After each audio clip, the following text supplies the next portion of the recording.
मलाई जति पनि गाली गर्नुहुन्छ स्टेटसमा, त्यो स्टेटसमा मैले लेखेको चाहिँ के हुन्छु त यो त्यसभन्दा बाहेक?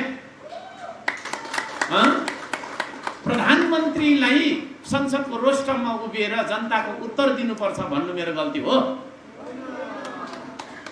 देशको सिमानामा सुस्तामा चाहिँ भारतीय तपाईको चाहिँ के अरे अरू आएर हतियार देखाएर चाहिँ अतिक्रमण गर्न थाले, त्यहाँनिर हाम्रो सेना पठाउनुपर्छ, सुरक्षाकर्मी पठाउनुपर्छ भन्ने मेरो गल्ती हो? विदेशी ऋण लिएर हैन ठुलठुला तपाईको संरचनाहरू बनाएर विदेश के अरे विकासको फुइलाउनु भन्दा आफ्नै तपाईको चाहिँ ढुङ्गा माटोमा आफूले पसिना बगाएर स्वाभिमानी तपाईको चाहिँ स्वाधीन अर्थतन्त्रको विकास गरौँ भन्नु मेरो गल्ती हो? गल्ती कहाँ छ अर्को सन्तान है? त्यतिकै हावामा गाली गरेको छ। ती सारा नेपाली जसले मलाई गाली गरिराख्नु भएको छ,